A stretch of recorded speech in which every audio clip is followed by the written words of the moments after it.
Hello, and welcome back to another Friday Night Ritual. If you don't know what the Friday Night Ritual is, too bad. If you do know what the Friday Night Ritual is, too bad. Because this isn't really a Friday Night Ritual in so much that it's a what I do when Connie's not here on a Friday Night Ritual. So yeah, a very windy, miserable day here in Norway.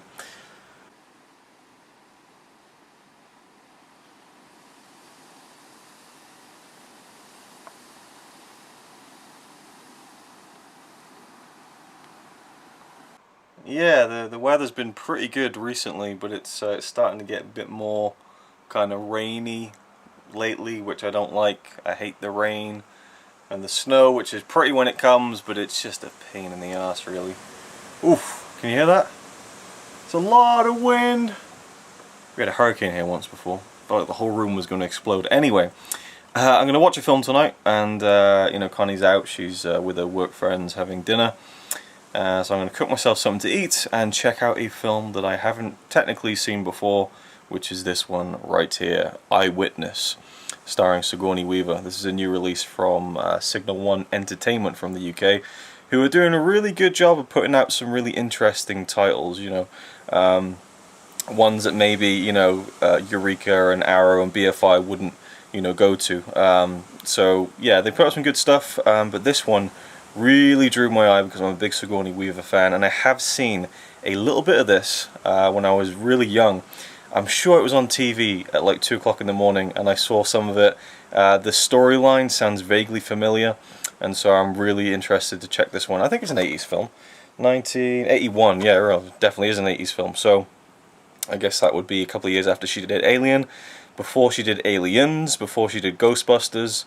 Hell of a cast as well. There's like William Hurt, I think he's the main character actually, and then there's James Woods, Morgan Freeman before he was Morgan Freeman, and Christopher Plummer. So it's a stacked cast. I mean, they might be playing really small roles, but I'm really looking forward to this. I'd say that Sigourney Weaver is my favourite actress, which, you know, whenever I say that, some people are kind of like, ooh. Actually, no, I say some people, I mean CP. I'll say that to CP and he'll go, Sigourney Weaver, you know, and I get it, right? I don't think she's the best actress in the world, but I just love her in everything that she does, and it's kind of like the same thing with Michael Keaton, who's my favourite actor. I don't think he's the best actor of all time, but I just love him in almost every film that I've seen him do. I've seen every film he's done. Sigourney Weaver, there's loads of films that she's done I haven't seen. I've seen most of the big ones, obviously, Alien, Aliens, you know, the other Alien films, Gorillas in the Mist, she's amazing in that. I love her in Avatar, you know, and to say the words love and Avatar in the same sentence I know is a big no-no, but I thought she was brilliant in that film for what it was. And there's the Ghostbusters, you know, I just think she's a really great actress, and I need to see more of her serious roles as well. Not that films like Alien and Aliens weren't serious, or even Avatar, but, you know, some more dramatic, you know, like, you know, actor role. I mean, I know she's done quite a lot of, I mean, she's done probably 40, 50 films. She's done a lot of things, like, recently. I remember, I think it was 2012, she was in so many films in, like, really small parts. She was in Rampart, she was in, that one with Cillian Murphy, I think, and Robert De Niro, the kind of the, I forget what it was called. I went to see it in the cinema. I'm sure she's in that as well. I don't know, I might be wrong, but yeah. Looking forward to checking this out anyway. I've rambled on for far too long. I'm going to go cook some dinner now, so let's go do that before we put the film on. Alright, on the menu for tonight we have salmon. Some good old-fashioned salmon. I'm on a diet, trying to lose weight. I'm not trying, I am losing weight, yes. But I'm trying to continue to lose weight, so as much as I wanted to get beef tacos again tonight, I had some earlier on in the week, I really need to not have that more than once a week, I think. So, gonna get some salmon and just have it with some lettuce, really. That's pretty much it. But I am gonna spice it up big time and make the healthy dinner just a little bit unhealthy. I'm gonna absolutely cake it in lemon pepper. I couldn't say citron pepper then, which is the Norwegian name, but lemon pepper with chicken, salmon, it's amazing. Here we go, let's cook this thing.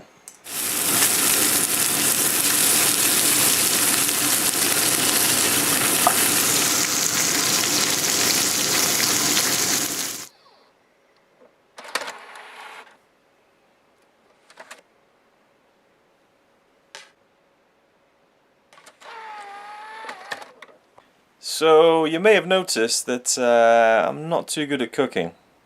Kind of massacred the salmon a little bit. Yeah.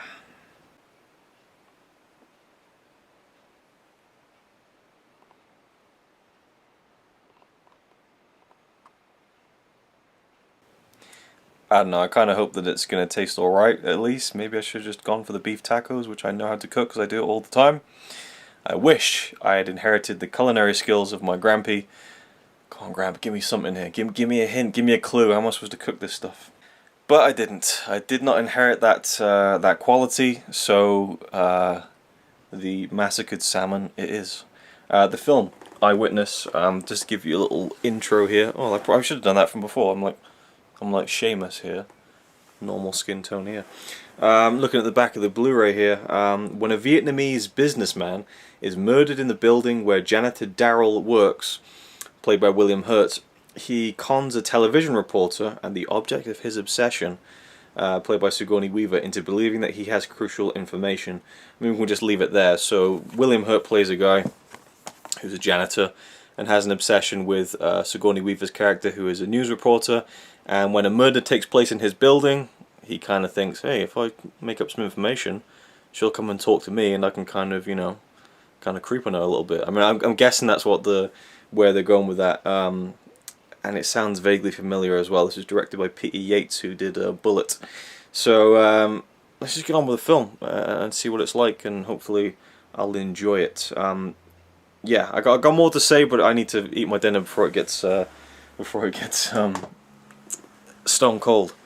Maybe it'll taste better that way, I do not know. My drink of choice is Pepsi Max Cherry. I know, it's not good for you. I'm slowly poisoning myself, but it has no calories. Yeah. Let's watch the film. Alright, here we go. Let's hope that some random German company doesn't put a strike on my video for showing the opening seconds of Eyewitness. Intriguing. Most intriguing. Alright, I'm about 25 minutes into the film. It's interesting so far. There's a couple of kind of groan-worthy lines, or just kind of flat deliveries, but I'm still enjoying it for the 80s-ness and the aesthetic of it, and also wondering where the story's going to go. James Woods just popped up. I'm intrigued to see what happens with his character. Morgan Freeman has just popped up as a detective, a lieutenant, who is investigating the murder that has taken place in the building that William Hurt's character Daryl is the janitor of. And Morgan Freeman, looking very young and fresh-faced, says, "My name is Lieutenant Black." Should be pretty easy to remember, right? Wow. Lieutenant Black. Reminds me of that Simpsons episode, Mr. Black. Mr. Black. Anyway, on with the film. Oh, and the salmon was actually not too bad. In fact, it was really nice. The bits that I didn't completely ruin and destroy. Just the tiny little small bits that just got cooked and fried into oblivion, and kind of tasted like crisps almost. It's terrible, isn't it? Absolutely, just, yeah. But it was okay. I definitely look forward to the next time that Connie makes salmon, in which case it will be cooked properly. Black. It's pretty easy to remember. Come on! Really? God. Lieutenant Black. God. Alright, now I feel like the movie is kind of kicking now, and it's starting to kind of take off a bit. William Hurt has now met Sigourney Weaver, and I was very surprised by how forward he was. I thought he'd be a bit more timid. His character so far has been very timid, but he was really forward with her and kind of coming on to her and stuff, and it was really weird. It was like this kind of subtle, kind of creepy. Like, he didn't come across as a total sleazeball, but there was this kind of like undercurrent of sleaze under the way he was kind of just being very forward with her. He wasn't taking it too far, you know. It was just very kind of in your, like, literally in her face, the way he was talking to her, and Yeah, I can't really avoid the cat crying, unfortunately. So Connie just came home, so the cat is going crazy because she is such a mummy's girl. Yes.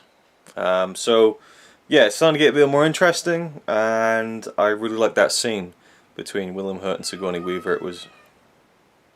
You done? No, she's not. Anyway, really good scene.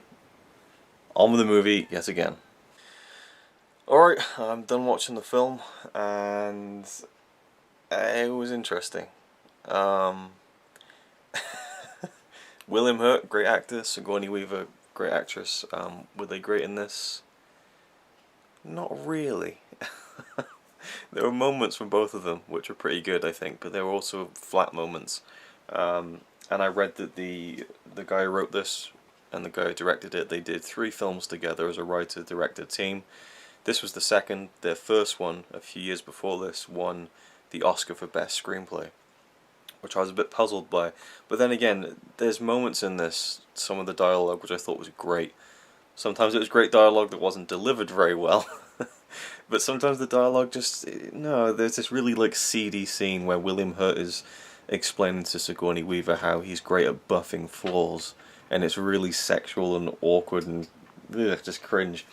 And I really thought actually that his character, William Hurt, the character Daryl, I thought that he would be, this creepy character throughout the whole film, but he actually, in the second half of the film, he just became, I guess, the, average Joe everyman that you root for, the underdog, to kind of win over the rich girl, the guy who hasn't got much. It just, that felt a bit weird as well.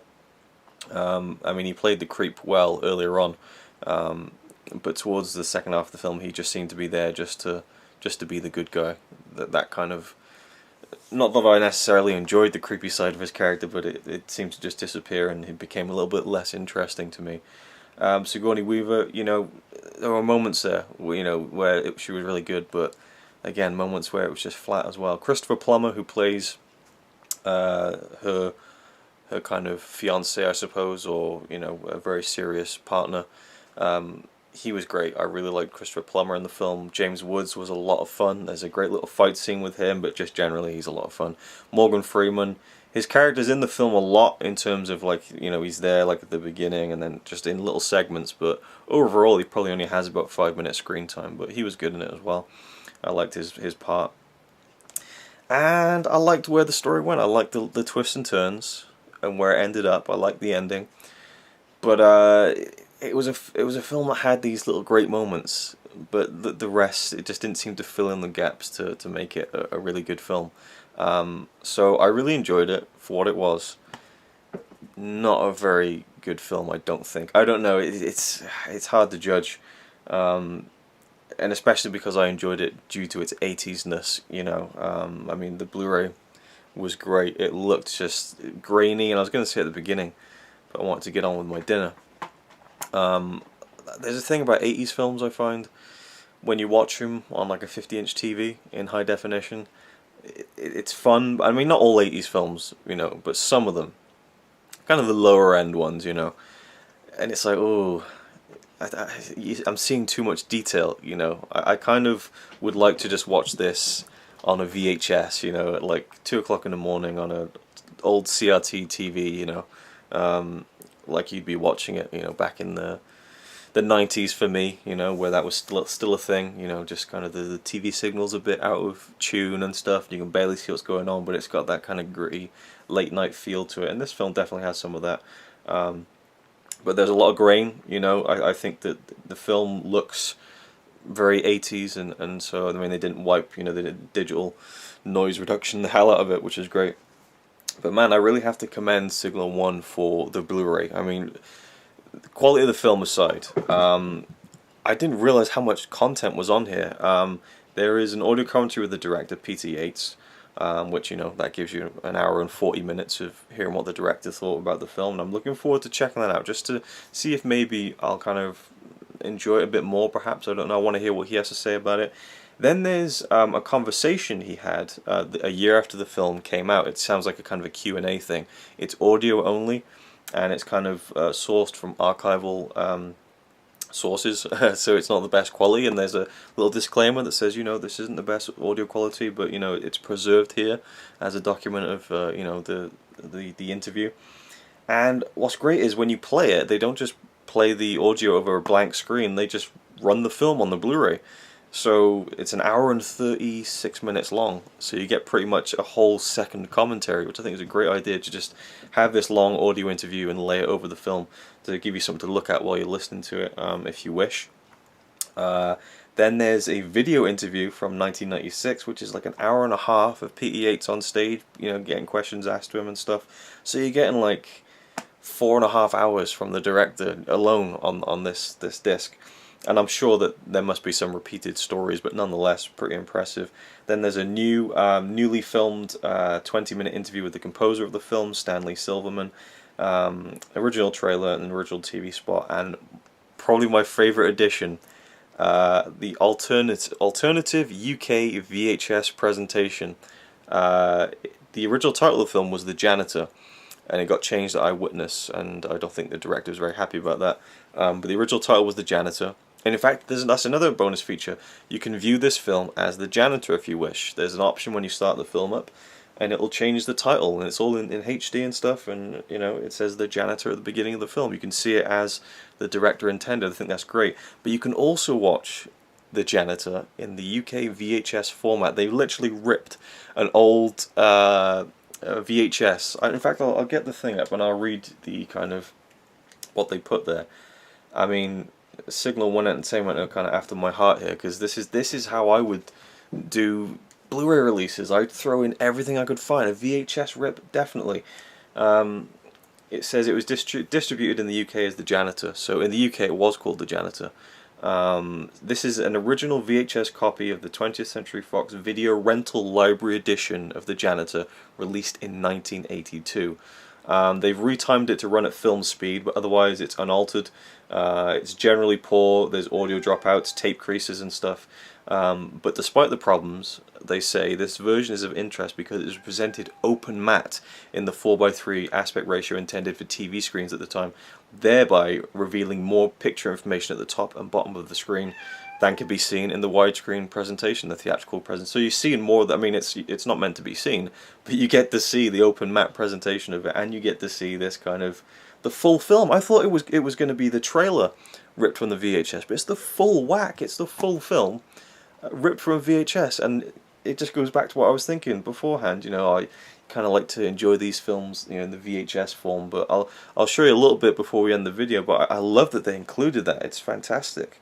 I almost I almost wish I'd watched it in that format. I might have enjoyed it more, I think. But yeah, top Blu-ray, I think. For anyone who likes this film, it is just like, it's must buy, I think. But I can't lie and say that it's a brilliant film. I enjoyed it. There's some moments that aren't very good, but lots of great little scenes. Like, William Hurt has a father in the film who's barely in it, but he has a scene towards the end which is really, really good. It just is what it is, It's a bit messy, but overall I was satisfied by the end. I did like, some of the kind of thriller aspects of it. James Woods in particular was probably my favourite, I think, in the film, and Christopher Plummer was great. So there we go. That was my Friday night. I hope you enjoyed. In fact, I'll leave you with a clip of, or I'll film the TV and hope they don't sue me, of the VHS presentation of Eyewitness, or The Janitor, as it's supposed to be, presented. So yeah, thanks for watching. Hope you enjoyed, and I'll see you in the next one.